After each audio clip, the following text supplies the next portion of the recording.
Welcome aboard, recruit. If you're watching this video, it means you've been hired on as an independent contractor for the United States government and are on your way to becoming a licensed bounty hunter for New Hanover and its surrounding regions. Congratulations!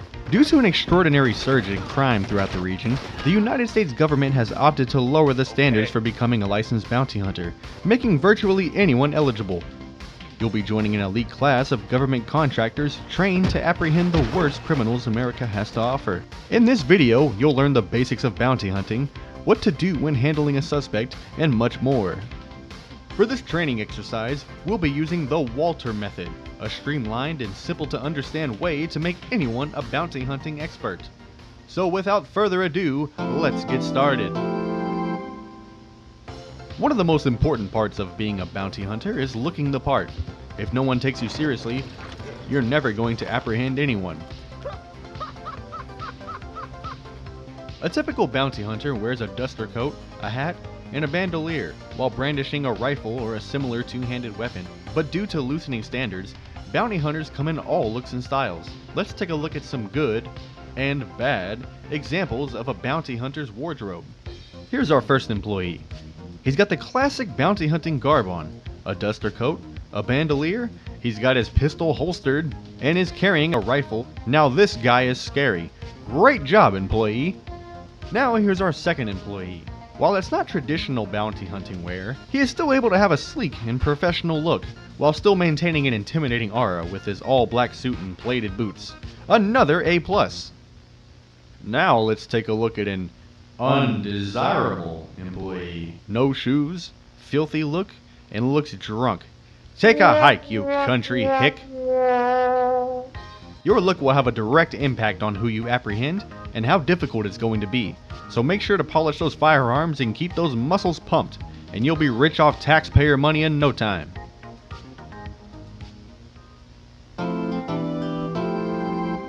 Now for some in-the-field training.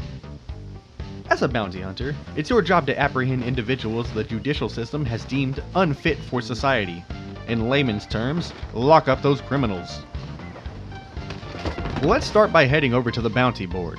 It looks like this suspect is wanted for tax fraud and is wanted dead or alive. Once you've tracked the suspect down, it's important to know what to say when you're closing in on their location. It's important to maintain an intimidating but professional aura. Looks like we're nearing the target. He seems to be unarmed, without any accomplices, and overall doesn't pose a threat. What should we say to this bounty as we're approaching him? 1. I'm going to murder you and your entire family. 2. I have a snake bite and need help removing the venom. 3. Under the jurisdiction of the Sheriff's Office of Valentine and the government of New Hanover, you're under arrest for the crimes of fraud. As an independent contractor working on behalf of the judicial system of the United States, covering the states of New Hanover and New Austin, I have complete authority to apprehend you as a suspect, to bring you back and tried for your crimes. If you do not comply with apprehension, not only am I within my legal rights, but it is my job's duty to succeed in apprehension with measures such as, but not limited to, lethal and excessive force, backup, chasing, and anything else not listed that would allow me to complete my task. Correct! Number 3 should always be said when approaching a non-hostile bounty. Let's take this scoundrel in. Nobody skates Uncle Sam's taxes and get away with it. Great work, recruit. While that guy was a pretty easy apprehension, there will be some that are a little harder to handle. This is where the more aggressive bounty hunting techniques come into place. Sometimes you'll have bounties that simply refuse to comply with your demands, and physical violence must be used. If a suspect is unwilling to comply, or simply too unruly, do not be afraid to use any means necessary to bring them in as long as they're alive. Remember, it's not excessive force if there's no witnesses. Last but certainly not least, while it is rare that a suspect would threaten your life as an enforcer of the law, there are certain unsavory suspects that will do so. This is where the L in our Walter method is initiated. While it is a rarity, a suspect threatening your life is definitely a possibility in this field. New Hanover and New Austin are rife with criminal gangs with no regard for life or the law, and must be treated as such. After we've given our government-mandated apprehension script, if the suspect not only refuses, but uses lethal force toward you, you are well within your rights to use lethal force back. But remember, it's a necessity, not a given. Let's take a look at some examples of when lethal force is properly used. Example 1. He approaches a suspect. You're under arrest. You'll never take me alive. Does this recruit have the right of way to use lethal force? Correct! The suspect was the first one to initiate combat. Therefore, we are within our legal rights to shoot back. Great job! Now let's take a look at Recruit 2, someone that doesn't use the Walter method. He approaches the suspect. Freeze, get down! Alright, I surrender, don't shoot. The suspect is clearly not armed, nor does he pose a threat. How does a bad bounty hunter proceed with this? He's got a weapon! Not smooth, Recruit. We're halfway through our training course, and you're 50% closer to becoming a tried and true bounty hunter. Take some time to study what you've learned, and we'll be back. Hello everyone, I'm Chip Angelo Cream, and today I'm doing an ad read for Old Sally's Chicken Nugget Flavored Fish Sticks. No, Chip, you're not supposed to. I just love Old Sally's Chicken Nugget Flavored Fish Sticks. It has all the advantages of a fish stick without the flavor. It contains no chicken and is good for the whole family. You might be asking yourself, why not just eat a chicken nugget? It has 44 fish sticks in the box, but that only lasts me one afternoon because I love eating them so much. My only wish in life is that I could have those panko breaded, delicious chicken flavored sticks of fish in my mouth all of the time. Find Old Sally's Chicken Nugget Flavored Fish Sticks in a frozen aisle near you. While bounty hunting is usually solo work, teamwork is highly important for the trade.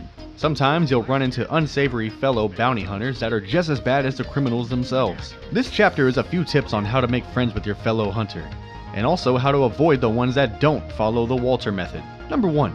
Don't get greedy. Bounty hunting is serious work. Every bounty is a life or death situation. Thus, don't be afraid to ask for help and split the reward.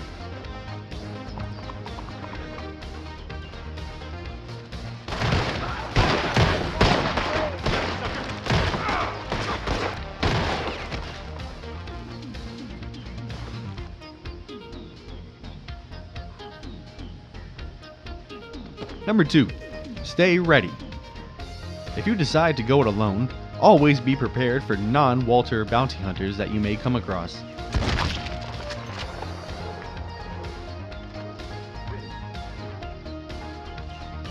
Here we go. Number 3. If you don't team up, they will. You're gonna regret not bringing a partner with you.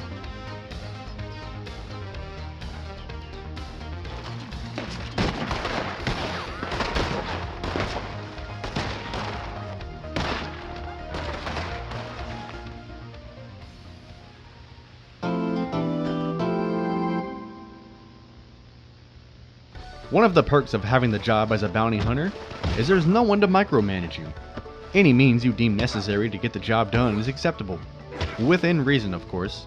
Remember, He's got a weapon! let's say a bounty needs to be brought back alive. Obviously you can't kill them, but no one said you couldn't rough them up a bit before. Go ahead and give it a try, Recruit. Check out those clean punches. Excellent work, Recruit. Who said work couldn't be fun?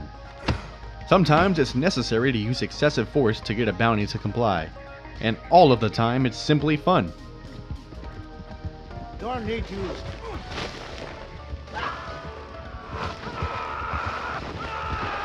Bounty is resisting arrest?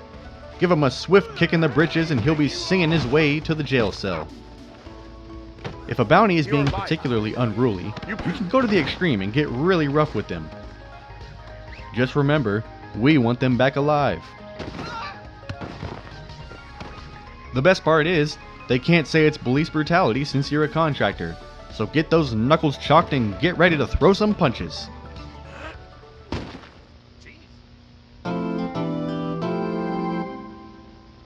You're only one step away from graduating and becoming an official bounty hunter. But don't get too ahead of yourself, because this step is perhaps the most important one of all. In this section, we will show you how to avoid being persuaded into freeing a bounty, how to not take pity on a bounty, and how to ignore any pleading a suspect may give. There are many suspects that will beg to be freed, either by pity, a bribe, some will try to insult you, some will try to threaten you, But always remember that these are merely defense tactics to get out of the consequences. Let's take a look at some common examples of suspects pleading and see how you should react to them. The suspect is a single mother wanting for robbing men all across Saint Denis.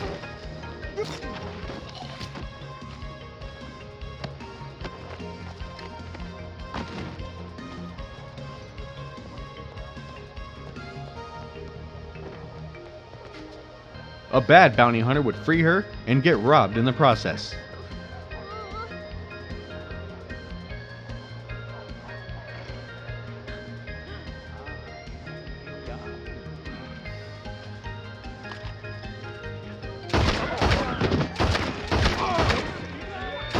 A good bounty hunter will arrest her, ignore her pity cries, and let that child know that their mother is a rotten whore.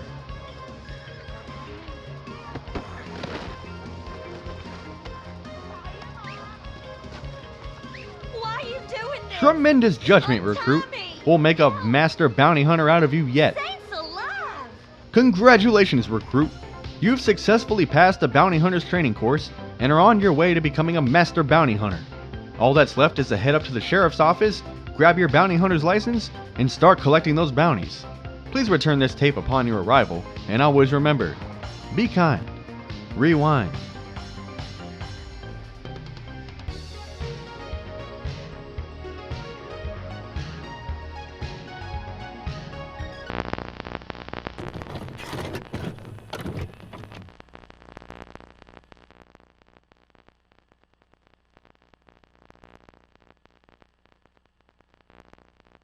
All right, I'm ready. Let's do it.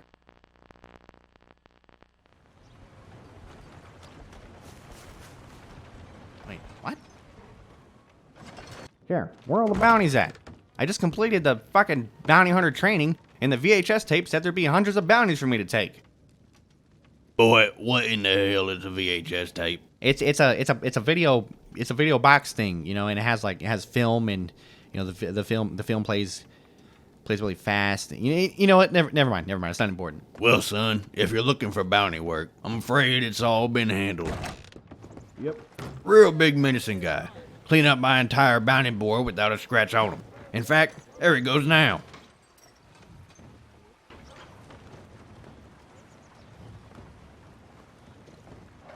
God damn it.